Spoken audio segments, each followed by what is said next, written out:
जेव्हा आपण घरामध्ये राहतो आहे, 1, दीड, 2 वर्ष आपल्याला काहीही जाणवत नाही. All are good, happy. पण मग हळू-हळू आजारपण सुरू होतो. काहीही कारण नसताना आजारपण. काहीही कारण नसताना आर्थिक अडचणी. ह्या जेव्हा गोष्टी दिसतात, मग आपल्याला कळतं की अरे, मग आपण बघतो की नजर दोष आहे का? मग आपण ॲस्ट्रॉलॉजी बघतो किंवा न्यूमरॉलॉजी बघतो. पण आपलं वास्तूकडे लक्षच जात नाही. बरोबर. आणि वास्तू का इम्पॉर्टंट आहे? कारण आपण घरामध्येच जास्त वेळ आपला जो वेळ आहे सहवास. हा घरामध्ये जास्त जातो आहे. तर घरामध्ये जर कुठे काही दोष असेल, आता दोष म्हणजे काय आहे? सगळ्यात आधी तर हे बघूया की वास्तू कशापासून बनलेली आहे. ज्याप्रमाणे आपली बॉडी 5 तत्वांपासून तयार झालेली आहे. हे 5 तत्व कोणते आहेत? तर अग्नी, जल, आकाश, वायू आणि पृथ्वी तत्व. हे 5 एलिमेंट्स पासून वास्तू निर्माण झालेली आहे. प्रत्येक एलिमेंटचे डायरेक्शन्स आहेत. बरोबर. जसं वॉटर एलिमेंट म्हणजे पाणी तत्व हा नॉर्थ एलिमेंट आहे, म्हणजे उत्तर दिशा, बरोबर. उत्तर वायव्य दिशा, त्याच्यानंतर उत्तर ईशान्य दिशा, ह्या सगळ्या जलतत्व आहे. तसंच एअर एलिमेंट आहे, पूर्व दिशा. तर या दिशांमध्ये जर आपण फॉर एक्झाम्पल की आपल्या एअर तत्वामध्ये म्हणजे जिथे वायू तत्व आहे, वायू तत्वाची दिशा मी सांगितली पूर्व दिशा, तिथे जर अग्नी जास्त आला तर तुमचा वास्तुदोष निर्माण होईल. बरोबर. हा एक एक्झाम्पल झालाय. त्याच्यानंतर टॉयलेट म्हणजे बाथरूम, बरोबर. तो चुकीच्या झोनमध्ये नको. 16 डायरेक्शन्स आहेत प्रॉपर. हे दिशांचं महत्व आहे आणि प्रत्येक दिशाचं महत्व तर आहेच आणि प्रत्येक दिशामध्ये कुठे काय असायला पाहिजे हे एक थंब रूल आहे. बरोबर. तर तुम्ही म्हणाल की नाही, आमचा बेडरूम इथेच आहे, ईस्ट ऑफ साऊथ ईस्टलाच आहे, पूर्व आग्नेयलाच आहे, तुम्ही रेमेडीज द्या आम्हाला. तर मी इथे क्लिअर करेल आपल्या व्ह्युअर्सला की बेडरूमसाठी कोणीही तुम्हाला रेमेडी देत असेल तर ती चुकीची आहे. बरोबर. झोपायची पोझिशन, बेडचं जे आहे तो ईस्ट ऑफ साऊथ ईस्ट मध्ये कधीच नको. तुम्हाला एन्झायटी होईल. कारण ईस्ट ऑफ साऊथ ईस्ट ही एन्झायटीची, चर्निंगची दिशा आहे, जिथे माणूस चर्न करू शकतो, विचार करू शकतो. आणि तिथे तुम्ही सारखं झोपलात म्हणजे वर्षानुवर्ष तिथे झोपताय तर काही वर्षांनी तुम्हाला कळेल की तुम्हाला एन्झायटी फील होते, तुम्हाला झोपेचा त्रास येतोय, तुम्हाला गाढ झोप लागत नाहीये, अस्वस्थपणा येतो आहे. आता याला आपण रेमेडी काय करणार आहोत? तर काही नाही, तुम्ही तिथून तुमचा बेड जर पॉसिबल आहे हलवणं, बरोबर, तर ईस्टला घ्या, ईस्टला जागा असेल तर, ईस्टला नसेल तर साऊथ ईस्टला घ्या. बरोबर. पण जो स्वभावाने थोडा तापट आहे किंवा गरम स्वभावाचा ज्याला आपण म्हणतो, त्यांनी साऊथ ईस्टला झोपू नये. ओके. म्हणजे डोकं कुठे असलं पाहिजे? डोकं ऑलवेज साऊथला असायला पाहिजे किंवा ईस्टला असायला पाहिजे. इथे मी झोन बद्दल बोलतेय. बरोबर. मी तुम्हाला रिक्वेस्ट करेल की तुम्ही प्रॉपर 16 डायरेक्शन दाखवा, म्हणजे आपल्या व्ह्युअर्सला कळेल. आणि झोन इन द सेन्स म्हणजे आता नॉर्थ, तर ही माझी नॉर्थ आहे. बरोबर. नॉर्थ नंतर माझं काय येईल तर नॉर्थ ऑफ नॉर्थ ईस्ट. तर हा जो असा त्रिकोण तयार होतोय हा झोन आहे. ओके. याला झोन म्हणतात. आणि तिथे तुम्ही बसायला पाहिजे, नाही बसायला पाहिजे, झोपायला पाहिजे, तिथे टॉयलेट पाहिजे, नाही पाहिजे, किचन पाहिजे, ह्या सगळ्या गोष्टी वास्तूमध्ये येतात. आणि मग जिथे जे नको ते तिथे आलं आहे तर वास्तुदोष निर्माण होतो आणि मग तुम्हाला त्याचे हळूहळू परिणाम जाणवतात आणि मग समस्या वाढतात आणि मग आपण बेचैन होतो की नक्की काय करायला पाहिजे. आता इथे हा एक अजून जे पहिल्यांदा बघत असेल वास्तू बद्दल पॉडकास्ट, त्यांना इथे हा प्रश्न येईल की घरामध्ये तर 4 माणसं आहोत आम्ही. बरोबर. मग 4 माणसांनुसार बघणार आहात का? तर अशा वेळेस ॲस्ट्रो वास्तू बघायला पाहिजे. ओके. म्हणजे हे वेगळा विभाग आहे. येस, हा वेगळा विभाग आहे. म्हणजे ॲस्ट्रो वास्तू म्हणजे काय की पर्सनलाइज, कुंडली वाईज. ओके. की तुमची कुंडली काय म्हणते, याची कुंडली काय म्हणते, मुलाची काय म्हणते, सुनेची काय म्हणते, आणि त्याप्रमाणे तुमची बसायची, झोपायची, कुठे काय वस्तू ठेवायची आहे. तुमच्या दशा महादशानुसार जर तुम्ही चुकीच्या जागेवर चुकीच्या गोष्टी ठेवल्यात तर तुम्हाला 100% त्रास होणारच. म्हणजे प्रत्येक व्यक्तिगणिक वास्तू वेगवेगळे रिॲक्ट होतं. पण ज्याप्रमाणे जेनरिक मेडिसिन्स आहेत, डोकेदुखीसाठी आपण रिस्पिरिन घेतो आणि बरं होतो आपल्याला, ते सगळ्यांसाठी सेम आहे. ऍसिडिटी झाली तर एखादे पेंटासिड वगैरे घेतली तर आपल्याला बरं वाटतं. त्याप्रमाणे बेसिक वास्तू हा करायलाच पाहिजे. बरोबर, म्हणजे ते सगळ्यांसाठी उपाय सगळ्यांसाठी असतील. उपाय असणार आहे. जसं एंट्रन्स आला आहे, बेडरूम आला आहे, किचन आहे. किचन हा शक्यतो साऊथ ऑफ साऊथ ईस्ट किंवा साऊथ ईस्ट किंवा साऊथलाच असायला पाहिजे. बरोबर. इथे हा एक भ्रम आहे की साऊथला किचन नको. मी असं म्हणेल अग्नी दिशा आहे, ती अग्नीची दिशा आहे. तुम्ही चुकीच्या झोनमध्ये घेणार आहात, नॉर्थमध्ये बरं. घेणार आहात, पण तुम्हाला साऊथ मिळत असेल तर तुम्ही साऊथला घ्या. ओके. का तर तो अग्नीचा आहे. बरोबर. फेसिंग इम्पॉर्टंट आहे का? नो डाऊट इम्पॉर्टंट आहे, बट झोन त्याच्यापेक्षा जास्त इम्पॉर्टंट आहे. ओके. झोन म्हणजे 2 दिशांमधली जी जागा जागा आहे आहे तो आपला झोन तयार होतोय. बऱ्याच जागेवर जसं आता मी इतके बघते माझे व्हिजिट्समध्ये, तर फेसिंगच्या चक्करमध्ये काय करतात, साऊथ ईस्ट सोडून ईस्ट ऑफ साऊथ ईस्टला ते किचन घेतात. ओके. आणि जर ईस्ट ऑफ साऊथ ईस्ट मध्ये अग्नी आली तर त्या घरामध्ये डायबिटीज पेशंट असणारच. ओके. 100% असणारच. आणि आपण या गोष्टी लक्षात घेत आपण नाही. काय म्हणतो, नाही नाही नाही साऊथला फेसिंग होणार आहे, मला ईस्टलाच फेसिंग पाहिजे आहे. बरोबर. मग त्या ईस्टच्या फेसिंग मध्ये आपण काय करतो, ईस्ट ऑफ साऊथ ईस्टला आपण किचन घेऊन टाकतो. आणि मग आपल्याला सगळे त्रास सुरू होतात. तर इथे मी असं म्हणेल की आधी जेव्हा तुम्ही इंटेरियर करता किंवा घर पण घेताय, बऱ्याचदा असं होतं की घर घेताना प्रॉपर घेतला जातोय की साऊथ ईस्टला किचन आलेला आहे, तुमचा हॉल जो आहे तो नॉर्थला आलेला आहे, बेडरूम पण ईस्टला प्रॉपरली आलेला, व्हॉट एव्हर जे काही आलेलं आहे ते.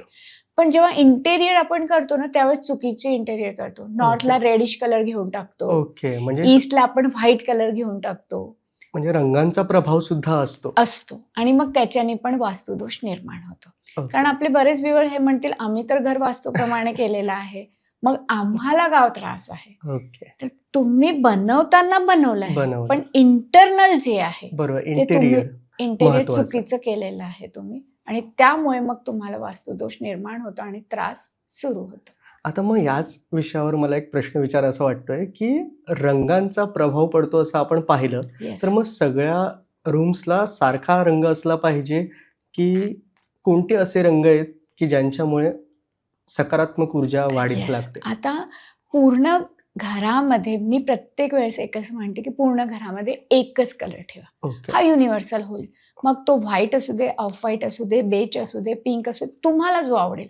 बरोबर. इनफॅक्ट फ्लोरिंग पण जी आहे ती पण मॅटर करते. बरोबर. फ्लोरिंग आणि भिंतींचा कलर पूर्ण घरामध्ये हा एकच सेम असायला पाहिजे. डिफरंट जेव्हा आता जसं तुमचा सेकंड क्वेश्चन होता की कोणत्या कलरनी भरभराहट येईल, तर बरोबर. झोन वाईज परत इथे झोन आले की झोन वाईज तुम्ही कलर्स घेतले.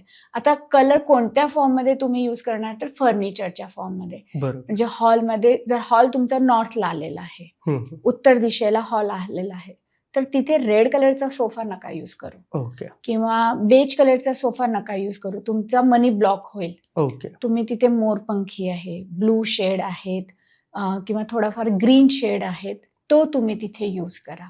तर बरोबर. तुम्हाला त्याचा छान फायदा मिळेल. कारण तिथली दिशा नॉर्थ दिशा म्हणजेच उत्तर दिशा मी कशाची म्हटलेली आहे की वॉटर एलिमेंट आहे, जलतत्व आहे.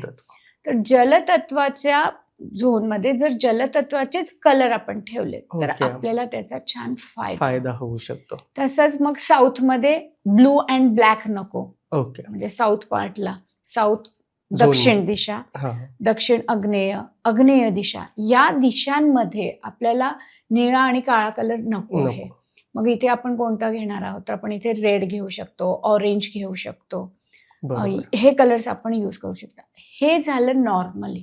बरोबर. पण जर घराला एक्सटेंडेड पार्ट आहे जास्त किंवा कुठे कट आहे, आता एक्सटेंडेड आणि कट काय आहे, तर घर हा चौकोनच असणार आहे असं नाही. कुठे एक्स्ट्रा निघालेला असतो, तो इकडचा एक्स्ट्रा निघाला तर इकडचा कमी पडतो. मग अशा वेळेस बार चार्ट बघितला जातो आणि त्याप्रमाणे मग कलर्स यूज केले. बरोबर. म्हणजे काही काही जणांची गॅलरी थोडीशी बाहेर असते, तर मग तो एक्सटेंड पार्ट झाला. मग अशा वेळेस त्याला म्हणजे त्याला मग ट्रीटमेंट्स आहेत, वास्तू ट्रीटमेंट्स आहेत की आपण काही स्ट्रिप्स टाकून कट करणार किंवा मग इकडच्या झोनला काही कलर्स यूज करून इन्क्रीज करणार. बरोबर. त्याप्रमाणे आपण यूज करतो. बरोबर. पण एक इथे व्ह्युअर्सने एकच लक्षात ठेवायला पाहिजे की माझं उत्तर आहे तर मला इथे लाल कलर वापरायचा नाही, गुलाबी कलर वापरायचा नाही, मला ऑरेंज कलर वापरायचा नाही आहे. बरोबर. पूर्व दिशेला शक्यतो पांढरा कलर, पिवळा कलर वापरूच नका. ओके. मॅट पण मी शक्यतो नाहीच म्हणते. बरोबर. म्हणजे आपली डोअर मॅट जी असते ती पण शक्यतो यूज करू नका. ओके. ती पण तुम्ही ग्रीन शेड, म्हणजे पूर्व दिशा ही एअर एलिमेंट आहे. एअर बरोबर. एलिमेंट म्हणजे प्लांट्स आलेत. ओके. प्लांट्सचे कलर कसे असतात, हिरवा असतो हिरवा असतो. आणि तो जो खोड असतो तो कोणता थोडा Brownish type ब्राउनिश असतो. शेड मध्ये असतो. ती कलर वुडन कलर तिथे यूज रंगसंगती करा आपण वापरू ईस्ट शकतो. मध्ये. आणि वेस्ट म्हणजे पश्चिम दिशेला व्हाईट, ग्रे, सिल्वर हे कलर यूज करा. बरोबर. आता सर्वात पहिला प्रश्न पडतो घरात शिरताना, ती म्हणजे मुख्य दरवाजाची चौकट येस आणि उंबरठा. हो. तर उंबरठा लाकडी असायला पाहिजे की कोणत्या धातूचा असला पाहिजे, आणि घराची मेन चौकट ही सुद्धा लाकडी असली पाहिजे, हा. आणि त्या चौकटीवर देव असले पाहिजेत का एंट्री करताना, आता- हे लोकांना प्रश्न पडतात. नक्कीच. मला एक सांगा की आता आपण दोघं इथे बसलेलो आहोत. बरोबर. आपला फेस आपला रिकग्निशन आहे. पण तुमचा फेस असा थोडा विस्कटलेला असला, सपोज तुम्ही पण आवरून बसलात, मी पण आवरून बसलेले आहे, बरोबर. पण माझा जर फेस म्हणजे ही लिपस्टिक इतकी लावलेली आहे मी, हे अशी तेरपी तारपी असती, आय शॅडो खराब असते, केस विंचरलेले नसते, बरोबर. तर कसं दिसलं असतं ते? छान नाही वाटणार. नाही ना. म्हणजे मग जरी मी चांगलं बोलत असले तरी लोकांना ती बघायची इच्छा झाली असती का? आणि तिथेच लक्ष जाणार जे काही चुकीचं आहे ते. येस. तसंच घराची एंट्री. बरोबर. घरात कोणी पाहुणे आलेत तर घर एंट्री केल्या गेल्या बघा, वाव यार काय घर आहे, है ना? बरोबर. तर तुमची एंट्री ही ऑलवेज नीट, क्लीन आणि सजवलेली असली ओके. पाहिजे. First impression. First impression. आता सजवलेली म्हणजे मी असं म्हणणार नाही की तुम्ही रोज तोरण लावा, तुम्ही रोज मॅटला काहीतरी, नाही. नीट क्लीन, रोज झाडू वगैरे क्लीन झालं स्वच्छ पाहिजे, ठेवून. स्वच्छ असायला पाहिजे. बऱ्याचदा काय होतं, घर आतमधून तर खूप नीट अँड क्लीन आहे पण बाहेर जाळे लागलेले आहेत, बरोबर. हा. है ना? तोरण तो लागलेला आहे दसऱ्याचा, तो आंब्याचा काढलाच तो नाही. काढलेलाच नाही आहे, दिवाळीचा तो काढलेलाच नाही आहे, बरोबर. किंवा त्याच्यावर जे काही चिटकवलेलं आहे आपण आपल्या ते तसंच तसंच आहे. तो सण गेला तर. तसं नको. नीट अँड क्लीन पाहिजे. सेकंड थिंग, तुम्ही चौकट विचारली तर नक्कीच लाकडाची कम्प्लीट चौकट असली पाहिजे. ओके. बऱ्याच आता आपले बिल्डर्स पण लाकडाची देतात, पण ही अशी असते, खाली जो असतो तो वेगळा पार्ट असतो. तर मी माझ्या क्लायंटला हे सांगतं की सगळ्यात आधी तर इथे वुडनची लावा. बरोबर.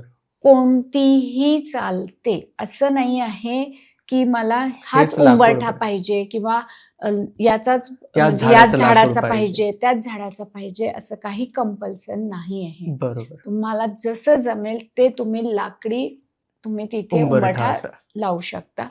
लाकडी उंबरठा लावून झाल्यानंतर तिथे मॅट त्या झोन वाईज तुम्ही ठेवायला पाहिजे. जसं आता आपण मी जे कलर सांगितले त्याप्रमाणे तुम्ही तिथे तो झोन वाईज किंवा त्या दिशेवाईज कलर निवडायला पाहिजे. येस. नेक्स्ट क्वेश्चन होता तुमचा की घराच्या म्हणजे दरवाजाच्या वरती गणपती ठेवू का किंवा पंचमुखी हनुमान ठेवू का? तर मी असं म्हणते कोणताही देव नको. ओके. देव हे देव्हाऱ्यातच चांगले आहेत. ओके. घराच्या वरती देव कधीच नको. याच्यावर बरेच लोक काही वेगवेगळ्या त्यांचं मत आहेत, पण मी इथे डायरेक्टली सांगते. मग क्वेश्चन्स व्ह्युअर्सनी हे पण विचारतात, मग मंदिरात का असतं? आपलं घर मंदिर नाही आहे. बरोबर. आपण सांसारिक लोक आहोत आणि आपण देवाला पूजतो. बरोबर. है ना? आपण त्यांचा रिस्पेक्ट करतो, भक्ती करतो.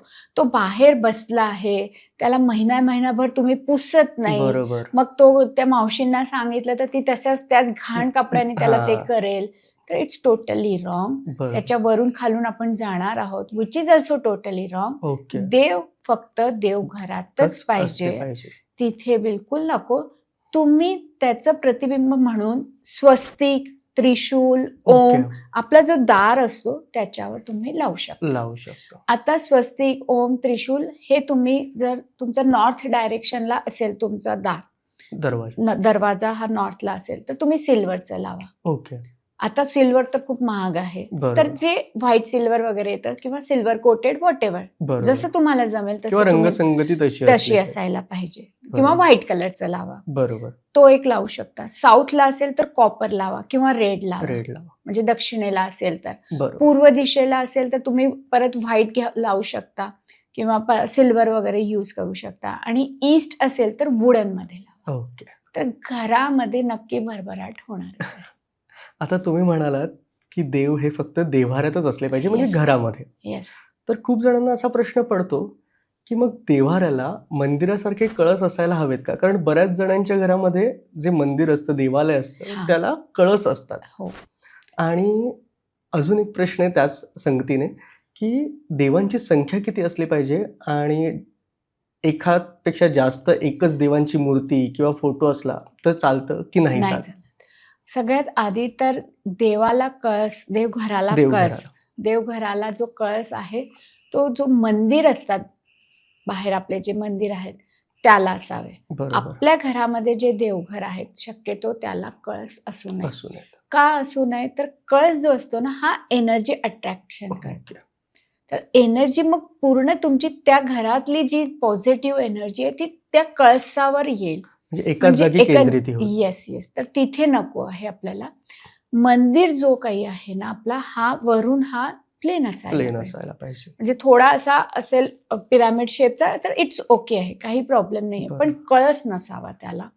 मंदिराच्या वरती काहीही ठेवू नये. ओके. बऱ्याचदा मी बघते की खाली देव आहेत भरपूर, मग आता फोटोज पण आहेत, मग त्याच्यावरती फोटोज ठेवून दिलेले आहेत किंवा तांबण तांब्या पण ठेवतात तो काही जण. ठेवतात, मग पुस्तक ठेवतात किंवा बरं. माळा ठेवली जाते, तो पुसायचा कापड ठेवला जातो. हे कम्प्लिटली टाळायला रॉंग आहे. पाहिजे. ते टाळायला पाहिजे. तुम्ही त्याची एक छोटीशी बाजूला जागा बनवून घ्या, बरोबर. तिथे तुम्ही ठेवा. म्हणजे पण देवाच्या वर काही काही अस्तित्व नाही नको, पाहिजे. नाही पाहिजे. ते नीट अँड क्लीन असायला पाहिजे. एकाच देवताचे 2 फोटोज किंवा मूर्ती मूर्ती. आणि फोटो शक्यतो टाळावे. टाळायला पाहिजे. एकच एनर्जी असायला पाहिजे. एकतर तुम्ही फोटोज ठेवा, एकतर तुम्ही मूर्ती ठेवा. इथे मी एक क्लिअर करेल की ज्यांच्याकडनं रोज पूजा होत नाही, आपण आता बरोबर. वर्किंग आहोत, हो. रोज पूजा होत नाही, तर शक्यतो त्यांनी मग मूर्ती ठेवू नये. ओके. मग फोटो ठेवले फोटोज ठेवावे. मूर्ती का ठेवू नये? तर मूर्तीमध्ये काही दिवसांनी एनर्जी डेव्हलप होते. ओके. जरी तुम्ही अंश त्याची तत्व येस त्याच्यामध्ये येतं. त्याच्यामध्ये प्राणप्रतिष्ठा करा किंवा नका करू, पण मग त्याच्यामध्ये एनर्जी स्टोर स्टोर लागते. व्हायला लागते. मग तुम्हाला त्यांचं रोज तेवढं प्रॉपर पूजा सोहळं करायला करायलाच पाहिजे. प्रॉपर पाहिजे. पूजा, आंघोळ घालणं, बरोबर. उदबत्ती दाखवणं, दिवा लावणं, दिवा धूप लावणं, लावणं. हे त्याच्यानंतर त्यांना थोडं नैवेद्य दाखवणं, बरोबर. फूल वगैरे ठेवणं, ह्या सगळ्या बघा हे पंचतत्वाशी रिलेटेड गोष्टी रिलेटेड आहेत. आहेत. मग त्यात जर तुमच्याकडनं होत होत नसेल नसते. तर तुम्ही मग फक्त फोटोज ठेवा, फोटोजची पूजा करा. किती असायला पाहिजे इट्स अप टू यू. तुम्हाला फक्त एकच इष्टदैवत आवडतं, स्वामीच आवडतात, फक्त स्वामींचा फोटो ओके. ठेवा. तुम्हाला गणपतीच आवडतात, फक्त गणपतीचा फोटो किंवा मूर्ती ठेवा. पण तुम्हाला लग्नामध्ये बाळकृष्ण दिलेले हा. आहेत, त्याच्यानंतर अन्नपूर्णा अन्नपूर्णा माता माता मिळते. दिलेली आहे, ते सगळं ठेवा, त्यांची प्रॉपरली पूजा करा. बरोबर. आणि देवघर हा ईशान्य दिशेत असावा, अदरवाईज तो पश्चिम दिशेला असावा. ओके. या 2 दिशामध्ये असायला पाहिजे. पश्चिम दिशामध्ये का? कारण कोणीच सांगितलं नसेल आजपर्यंत की पश्चिम दिशामध्ये हा. असायला पाहिजे. पश्चिम दिशा ही जी आहे ही तुमची इच्छापूर्तीची दिशा आहे. ओके. आणि ईशान्य दिशा ही मेंटली तुम्हाला स्टेबल करते, मेडिटेशनची आहे. मेडिटेशन, अध्यात्म, योग येस. साधना आधी करण्यासाठी काय होतं, पूजा म्हणजे आपण काय करायचो? नामस्मरण, ध्यान ध्यान करायचं. करायचो. बरोबर. आता आपण पूजा ते काय शक्य करतो? नाही. देवा मंत्र. हे होऊन जाऊ दे, देवा आज माझं हा इंटरव्ह्यू आहे ते होऊन जाऊ दे, हो. आज मला बघायला येणार आहे तर माझं आज लग्न जुळू बरोबर. दे, फक्त व्हॉटएव्हर. मागण्या करतो आपण. मागण्या करतो, इच्छा. आपण व्यक्त करतो. तर तुमची इच्छापूर्ती तुम्हाला कंप्लीट करून घ्यायची तर असेल तर पश्चिमेला असायला ओके. पाहिजे. हे नवीन आहे, म्हणजे हे जास्त कोणी सांगत नाही की Yes. नेहमी सांगतात की ईशान्य दिशा ईशान्य ही दिशा. देवाची दिशा आहे. येस पण जर आपण वर्किंग वुमन असू किंवा पॅरेंट्स असू येस. तर आपलं घरामध्ये जास्त आपण पूजा अर्चना नाही करू शकत, तर आपण पश्चिम दिशा निवडू शकतो. पश्चिम दिशा आपण निवडू शकतो. आणि वर्किंग आहात तर मूर्ती ठेवू नका, फोटो फोटोज ठेवा. ठेवा. पण मग देवांचे मुख कोणत्या दिशेला असलं पाहिजे जर पश्चिमेला ठेवलं तर? ईस्टला येईल किंवा बरोबर. नॉर्थला येईल. बरोबर. आणि देवाचे मुख हा ईस्टला येऊ दे, वेस्टला येऊ दे, नॉर्थला येऊ दे, साऊथला येऊ दे, त्याने काही काही फरक फरक पडत नाही. पडत नाही. तो सगळीकडे आहे. सगळीकडे आहे. तुमचं मुख हा चांगला ओके. ईस्टला जेव्हा असायला पूजा पाहिजे. अर्चना पूजा करताना, करताना इच्छा व्यक्त करताना. येस, पूर्वेला असू दे, पश्चिमेला असू दे, उत्तम आहे. उत्तरेला असलेला पण उत्तम आहे. बरं. शक्यतो दक्षिणेला फेस फेस करून करून तुम्ही पूजा करू नये. करू नये. तुम्ही पूजा करू नये. पण तुम्हाला झोन पॉझिटिव्ह मिळालेला आहे आणि तुमचं फेसिंग हे दक्षिणेला होत असेल तर काहीही हरकत हरकत नाही. नाही.